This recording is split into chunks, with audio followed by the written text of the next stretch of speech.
Chairman, parliament సభ్యులు, మంచి వక్త, యావత్ దేశ మైనార్టీల నాయకుడు శ్రీ ఇమ్రాన్ ప్రతాప్ గడి గారిని మాట్లాడుతుందిగా కోరుతాను. వీరి తర్వాత రేవంత్ రెడ్డి గారు మాట్లాడతారు. बहुत शुक्रिया। कीमत तो बहुत बढ़ गई शहरों में धान की, कीमत तो बहुत बढ़ गई शहरों में धान की, लेकिन विदा न हो सकी बेटी किसान की। कीमत तो बहुत बढ़ गई शहरों में धान की, लेकिन विदा न हो सकी बेटी किसान की। मौका मिला तो लोगों ने कुर्सी के वास्ते तस्वीर ही बिगाड़ दी हिंदुस्तान की।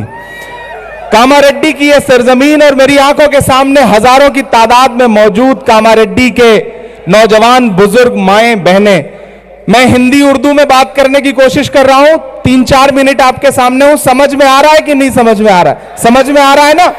तो मुझे बताइएगा कि समझ में आ रहा है। इधर जो बाईं तरफ लोग बैठे हैं, इधर जो सामने साथी खड़े हैं।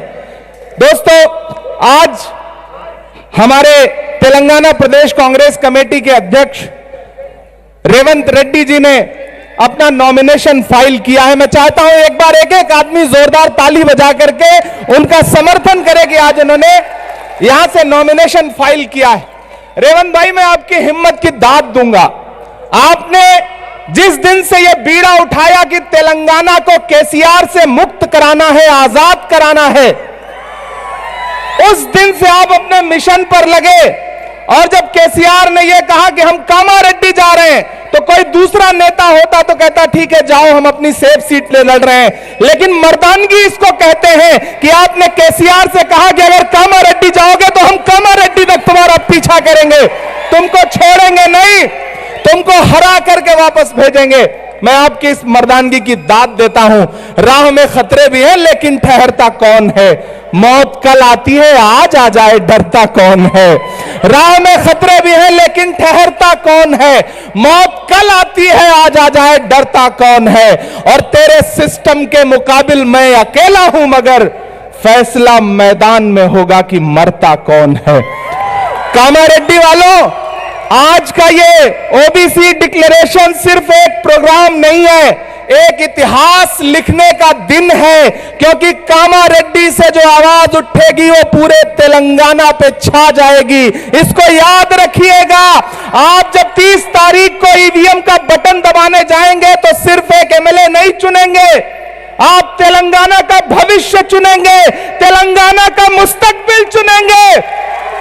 और मैं तो यहां बैठ करके सोच रहा था कि ये जो केसीआर है, ये मोदी जी का यार है। याद रखिएगा, ये जो केसीआर है, ये मोदी जी का यार है। मैं तो केसीआर से पूछना चाहता हूं कि केसीआर साहब बताइए, आप अपने बेटे को चीफ मिनिस्टर बनाने के लिए प्रधानमंत्री के पास नहीं गए थे, मोदी के पास नहीं गए थे? गए थे। मोदी ने अपने भाषण में यह बात कही है। और सिर्फ मैं तो अकलियत के साथियों से कहना चाहता हूं, और सिर्फ कामारेड्डी के अकलियत के साथियों से नहीं, बल्कि पूरे तेलंगाना के अकलियत के साथियों से कहना चाहता हूं कि मेरे भाई तेलंगाना वालों, हैदराबाद वालों, कामारेड्डी वालों, निजामाबाद वालों, तेलंगाना का जो इलेक्शन है वो सिर्फ असेंबली का इलेक्शन नहीं है, ये 2024 का सेमीफाइनल है। अगर चाहते हो कि दिल्ली की गद्दी से नरेंद्र मोदी की विदाई हो, तो तेलंगाना में कांग्रेस को मजबूत करो, कांग्रेस की सरकार बनाओ, क्योंकि ये सेमीफाइनल है। केसीआर यहां पर आपके सामने सेकुलर होने का दावा करते हैं, लेकिन सच्चाई यह है कि अंदर खाने वो नरेंद्र मोदी से मिले हुए हैं। चाहे वो ट्रिपल तलाक का बिल हो, प्रेसिडेंट का इलेक्शन हो, वाइस प्रेसिडेंट का इलेक्शन हो, हर बिल पर केसीआर साहब नरेंद्र मोदी के साथ खड़े हैं और आपसे सिर्फ झूठा वादा करते हैं। मैं तो अक्सर लोगों से कहता हूं कि इस देश में नरेंद्र मोदी को झूठ बोलने के मामले में कोई टक्कर दे सकता है तो सिर्फ केसीआर दे सकते हैं। दोनों एक दूसरे जैसे हैं। जब भी कोई बात आती है तो जज्बाती हो जाते हैं, और जब जज्बाती हो जाते हैं तो मुझे किसी का एक शेर याद आता है कि वो अब तिजारती पहलू निकाल लेता है, मैं कुछ कहूं तो तराजू निकाल लेता है।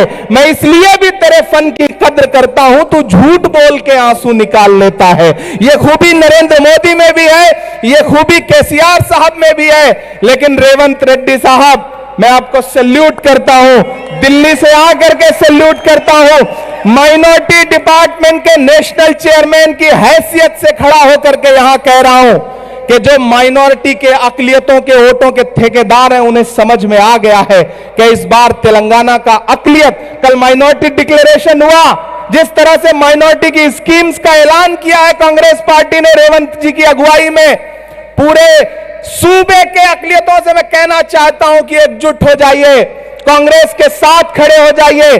और वो जो आपको समझाने आए कि कांग्रेस क्या देती है अकलियतों को, तो उनसे कह दीजिएगा कि वो कांग्रेस पार्टी ही है जिसने डॉक्टर जाकिर हुसैन को इस देश का राष्ट्रपति बनाया, वो कांग्रेस ही है जिसने फखरुद्दीन अली अहमद को इस देश का राष्ट्रपति बनाया, वो कांग्रेस ही है जिसने मौलाना अबुल कलाम आजाद साहब को इस देश का पहला एजुकेशन मिनिस्टर बनाया, वो कांग्रेस पार्टी ही है जिसने रफी अहमद किदवई साहब को इस देश का एग्रीकल्चर मिनिस्टर बनाया, वो कांग्रेस पार्टी है जिसने सैयदा अनवर तैमूर को असम का मुख्यमंत्री बनाया, वो कांग्रेस पार्टी ही है जिसने बरकतुल्लाह साहब को राजस्थान का मुख्यमंत्री बनाया, वो कांग्रेस पार्टी ही है जिसने अब्दुल गफूर साहब को बिहार का मुख्यमंत्री बनाया, वो कांग्रेस पार्टी ही है जिसने अब्दुल रहमान अंतुले साहब को महाराष्ट्र का मुख्यमंत्री बनाया। जो अकलियतों से कहे कि अकलियतों को कांग्रेस ने क्या दिया है, उन्हें जवाब दे देना। आप मुझे मेरी शायरी के हवाले से जानते हैं, पहचानते हैं, मुझसे मोहब्बत करते हैं, मैं अपना दामन फैला करके आपके सामने खड़ा हूं। शब्बीर भाई इस बात के गवाह हैं, तमाम बाकी साथी इस बात के गवाह हैं कि कामारेड्डी वालों, जो दिलेरी रेवंत ने दिखाई है उस दमदार आदमी के साथ खड़े हो जाओ। ये इंसान तेलंगाना का मुस्तकबिल बदल के रख देगा। मैं तो वहां बैठे बैठे सोच रहा था कि केसीआर, आपकी राजनीति का अंत रेवंत रेवंत रेवंत। बहुत शुक्रिया।